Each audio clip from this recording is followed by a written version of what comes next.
Ayan, mas hindi na, kaya ko na yan. Tama po ba? Okay, ilan usapan natin? 4. Yung isa nilagay mo sa team A ng second account. Magkano pupunta sa'yo? 500. Yung isa nilagay mo sa team B ng second account. Another? May bumagsak pa sa team A, team B ng second account mo? May team sales bonus ka ba dyan? Another? 500. Ilan usapan natin? 4. Ilan pa lang yan? Kulang pa ng 2. Yung 2 nilagay mo sa team A, team B ng third account mo. Magkano kita mo? 500. 500. Same scenario. May bumagsak pa sa team A, team B ng third account. Another? 500. Ito, makinig ka mabuti. 1 plus 1. Yan, 2 na yan. Bumagsak pa sa team A ng first account mo. May 2 rin pa bumagsak sa team B ng first account mo. May team sales bonus din yung first account mo. Yes, another 500. 500. Tanong, itong 4, dadami din. Dadami din? Oo naman, huwag na natin igaya sa akin, libo-libo. Gawin na lang natin 100. Bawat 4 na yan. Tigilan? Posible ba? Oo naman, okay? So yung 100, bumagsak sa team A ng second account mo. Saan bumagsak? Second account, sa team? Yung 100, bumagsak sa team B mo. Ng second account. 100 second account. Magkano second account nyo? 50,000. Tanong, same scenario, may 100 pa sa third account mo? Third account mo, magkano rin? 50,000. Ito matindi. 100 plus 100. 100 plus 100. Yan 200 na yan, bumagsak pa sa team A ng first account. May 200 din pa sa third account. Yes, tama po ba? Tanong, team sales bonus pa rin yan. Magkano? Magkano? 100,000. Ito, para mas maintindihan nyo. Pag isa lang account mo, ilan? Pag isa lang account mo, bumagsak ka ng 200 sa team A mo, at 200 sa team B mo, magkano lang nakita mo? Kung tri-pack ka, may bonus ka pa. Ang tawag po namin dyan, work smart, not work hard. Tama ba? Mas maganda ba work smart? Yes. Maliwanag ba to? Oo naman. Okay, para mas maintindihan nyo lang ha, ang B-Mobile po is not about selling loads. Okay? Hindi po tayo taga-benta ng load. Kasi simula na uso yung cellphone, yung may mga nagbebenta ng load. Nakakita na ba kayo nagbebenta ng load, nakabili ng Mercedes-Benz? Nakabili ng house and lot? Hindi. So hindi tayo taga-benta-benta ng load. Tayo po, distributor tayo ng convenience to load yourself anytime. Okay ba bigyan natin sila ng convenience? Yes, hindi na sila lalabas ng bahay. Meron pa silang discount. Maganda. At dito po sa B-Mobile, ito lagi namin sinasabi, is about sharing this opportunity. Sharing! Ibig sabihin, walang pilitan. Maliwanag po ba? Kung ayaw, okay lang. Kung gusto, di pagtulungan. Tama po ba? Huwag ka sasali dito kung ganito ugali mo. Sali ako sa B-Mobile, 500 daw. Paglabas ng kumare mo, si kumare, 500. Kita mo si kumpare mo, nasa kanto. Si kumpare, 500 din yan. Team sales bonus, 1.5.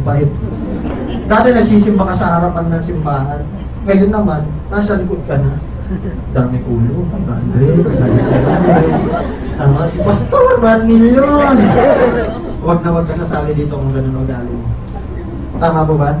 Tandaan mo, the more you give, the more you receive. Pag tumulong ka sa marami, the more ka bang i-bless.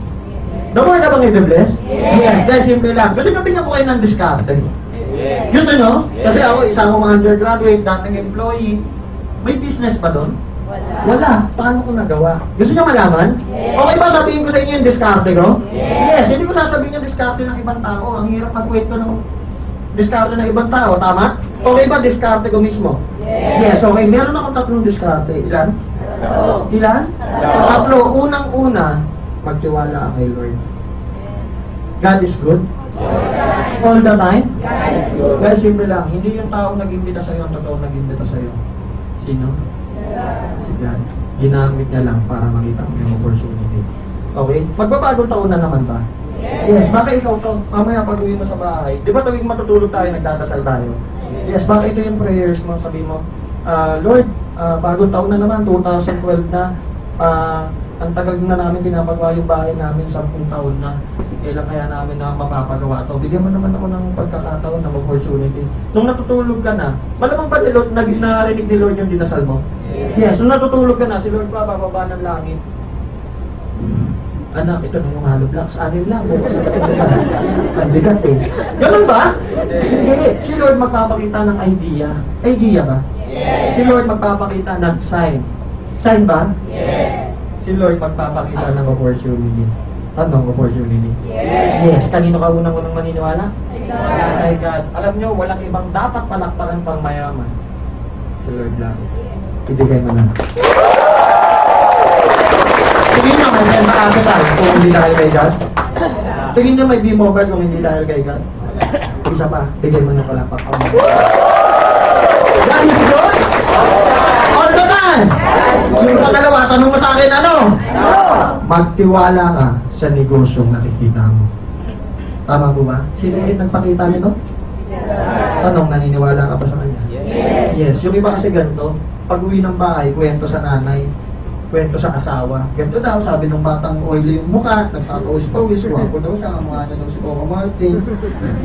Mayaman na daw kayo, rinanginig, ganyan. Sulat, in-explain mo lahat. Sabi ng asawa mo, piramidin yan. Kalokohan yan. Diba? Recruit! Narinig niyo ba ako ipapadala kita sa Japan? May recruitment agency ba dito? Wala. Sabi ko mag-AN. Gosh, ito masakit. Nung sinabi nung kamag-anak mo na scam niya, kalokohan yan, piramidin yan, sinabi mo naman, oo nga. Tingin mo babalik ka pa dito? Tingin mo babalik ka pa dito? Gusto nyo, bigyan ko kayo ng idea kung maniniwala kayo sa taong nagsasabi na huwag ka sumali dito. Gusto nyo? Yes, okay. Kung pag-uwi mo ng bahay, may nagsasabi sa yung hindi ito maganda, isa itong kalokohan, isa itong scam. Tanungin mo siya, pag ba lumaki yung anak ko, ikaw ba magpapaaral pag wala akong pangaral? Sa future ba, pag nagkasakit ako, bibilan mo ba ako ng gamot? Tama? Pag nagkasakit yung pamilya ko, ikaw ba bibili? Diba? Kadalasan po sa mga kaibigan natin, nagmama, galing. Diba? Tama, mali? Pansinin mo, familiar kayo sa kamatis? Yes. Diba haluan mo ng bulok na kamatis yan? Lahat mabubulok. Yes. Kilala nyo si Lebron James? Sample lang, kilala nyo si Lebron James? Yes. Pag basketball kayo sa loob ng 3 buwan, gagaling ka ba? Gagaling ka ba? Eto yung bata, kilala mo? Maglaro lang kayo, practice lang kayo sa loob ng 3 buwan. Gagaling ka ba mag-billiards? Yes, di ba? Dumikit ka sa mga adik, 3 linggo lang. Adik ka na rin ba? Yes! Sabi siya, 3 oras nga lang. Tama, mali? Tama. Guys, simple lang. Meron akong nabasang libro. Kaya daw maraming mahirap na Pilipino. Alam niya kung bakit? Ito po to. Mahirap na humihingi pa ng payo sa kapwa. Mahirap. Eh kung hindi nga mo ng payo, yung sarili niyang buhay, hindi niya maayos, ano mapapayo niya sa'yo? Tama po ba? Yes. Kung lumikit ka sa pahirap, ano mangyari sa'yo? Saan ka titigit? Ano mangyayari sa'yo? Hindi pa nakpakan niya sarili niya. Tama po ba? Ano ang ginawa ko? Bigyan ka na unang bigyan sa kanila. Nakita ko na yung attitude, nakita ko na yung dapat gawin. Dati po, tapatin ko kayo. Nung nasa SM ako sa market, di ba may pasok ng linggo? Hindi na ako nakakasimpa. Tama? Kasi sa mall, di ba yan yung pinakamabenta Sunday? Nung nag-full time ako sa B-Mobile, mas napalapit pa ako kay Lord. Mas napalapit pa ako? Palakpakan niya ng ganyan. Tama? Yes. So, tumunod ako sa mga negative. Ano mangyari sa akin? Wala. Di negative pa rin. Tama po ba? Kaya nga pangalan ng grupo ko, ano? Team? Positive. Ano yung pangalawa? Maniwala ka sa negosyong nakikita mo. Gusto nyo malaman yung pangatlo? Yes. Kung totoo, gusto nyo? Yes. Kung gusto mo, pumalakpakan ng matindi. Yung pangatlo, magtiwala ka sa sarili mo. Parang wala kayo tiwala sa sarili mo. Guys, anong lamang ko? Ako po, undergraduate, hindi naman ako gwapo. Hindi na. Ayan, okay. So, hindi na ako gwapo. Simple lang. Anong lamang ko? Tanong mo sa akin, ano? May tiwala ako sa sarili ko. Okay? Guys, kwento ko lang sa inyo. Lahat ba kayo merong Facebook? Yes. Facebook. Meron ba kayo? Yes. Meron akong kaibigan, nag-post siya doon, sa status ba tao doon, yung sa wall. Nag-post siya, sabi na, gusto kong mapangasawa sa future, yung gwapo, diba? Yung maputi, yung matangkad, yung mabait, yung may kondo, yung may kotse, yung faithful, yung masipag, yung may pagtatanggol ako, yung magandang katangian ng lahat ng lalaki niya nilagay. May nag-comment, ang dami nag-comment. Yung number 1 nito, sabi niya, mamamatay ka matandang lalaki. Wala nang ganyang lalaki ngayon sa mundo. Malamang ba yung mga babae, ganun din ba i-comments nyo? Yes, wala nang ganyan.